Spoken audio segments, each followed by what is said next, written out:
Last month, I happened to be in Nairobi, Kenya, and I did a podcast with a young lady by the name of Tadre. She operates a channel called Beauty is Universal. Just like me, she's from California. She's a Black American or hashtag FBA African American from California as well. She's moved to Nairobi, Kenya.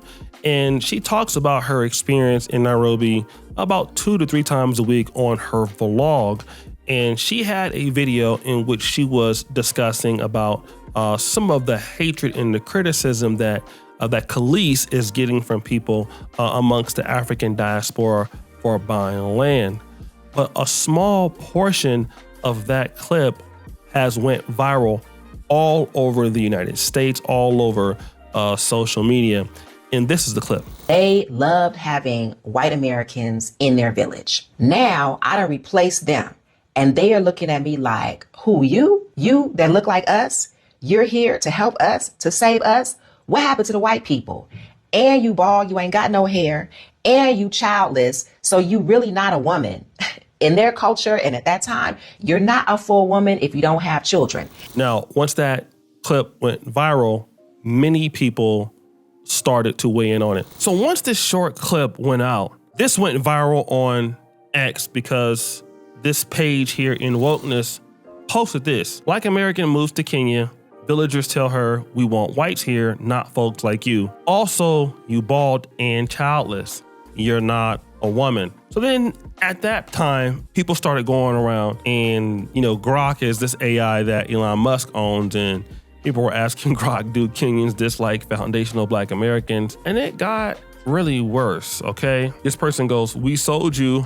Why are you back? Bulls over bears. This is why travel is so important. Not everyone who looks like you is your friend, and not everyone who looks different from you is your enemy. Now this person goes, it's funny how most African Americans are just Americans to real Africans. So then again, we started to see people just start generalizing, Kenyans and all of that. But then this person says something that was pretty interesting. I never met anyone who hates American blacks more than a Nigerian guy I work with. This is silly because, number one, Nigerians are not even in the picture. And I've met a bunch of people that, that I can say that about, and even in my own community. So a Nigerian guy hates Black Americans. So, okay, so what does that really mean? That doesn't mean that it's everybody. But again, like you can kind of see what's going on here. They're just trying to say that and Nigerians have nothing to do with this entire story. So this person kind of understood something that was going on wrong, okay? So let's get this straight. A Black American woman strolls into Kenya, one of Africa's most cosmopolitan and cultural diverse nations, and suddenly becomes the unsuspecting victim of xenophobia. Allegedly, someone told her to go back to where she came from, made a jab at her short hair, and pointed out she's childless. Really? That's the best we're going with? At In Wokeness, this is a Black American that's coming to the defense of Kenyans because he suspects that something isn't right, okay? This guy, eye roller. He goes, BS. Short hair is common with women in East Africa. No one would comment on it. Now, he's saying this directly to Tadre, okay? So he's already saying that, okay, well, this is not common with what the poster's saying. The poster's saying that she's talking about Kenya, and he's saying that's BS because short hair is common in East Africa. Nobody would say anything about it. But is he right? Now, I want to play the clip in its entirety. Out of respect for Tadre. Now, this clip was taken out of context as if she was talking about Kenyans.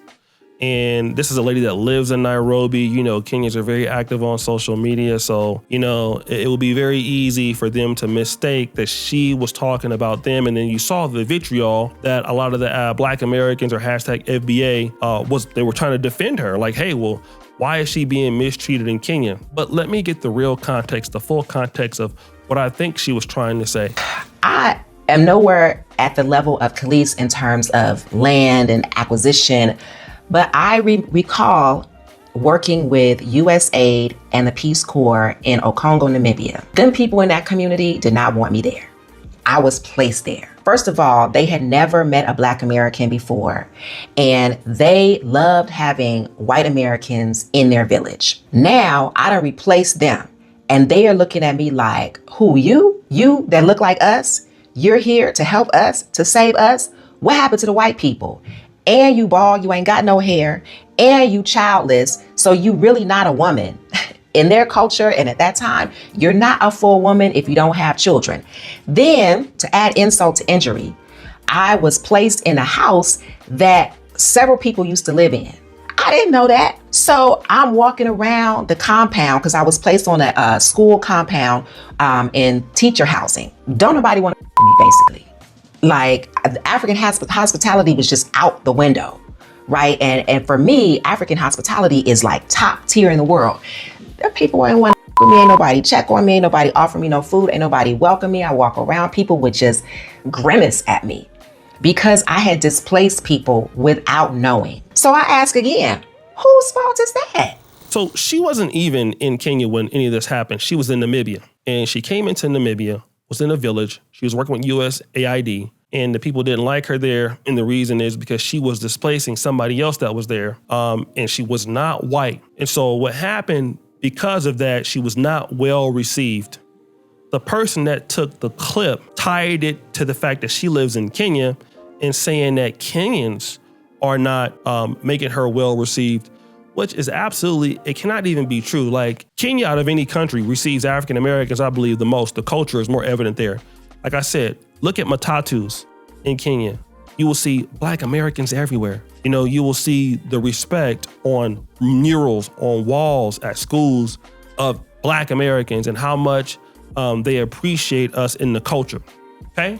You will even in Kampala, there's streets named after Malcolm X and stuff like that. So we got to understand that the positivity of Black American culture is everywhere. What this does is, when we have this kind of misinformation, then what it does, it deters other people for the opportunity to be in Africa. And like I said, there's a lot of work that needs to be done between the Black diaspora and the continent of Africa. And I talk about it a lot. You guys may even believe that I'm being too negative, but the reality is I love my life here, right? I love my life here. I love the challenges. I love the wins. But the reality is that this misinformation shouldn't allow you to view Kenyans a certain way or anybody in Africa a certain way without you actually seeing that, okay?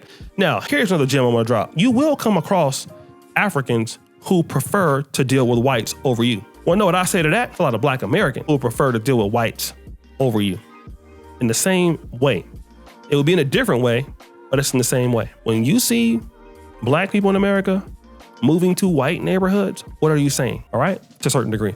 Well, I'm out for my safety. What you're saying is you don't want to deal with Blacks because you feel a certain kind of way about them. I know a lot of Black American friends. I know some Black Americans come to Africa. I don't even want to deal with Black Americans. You have Black Americans that come to Uganda, come to Kenya, and they don't even want to deal with Black Americans in the diaspora in these places. It's not as uncommon as you think. But does that change your view of everybody? Yeah, I've been in situations where a Ugandan will treat a white person better than me, but that doesn't matter. Like, that's a small thing. And a lot of us, like, we got to get off the small shit. Like, seriously.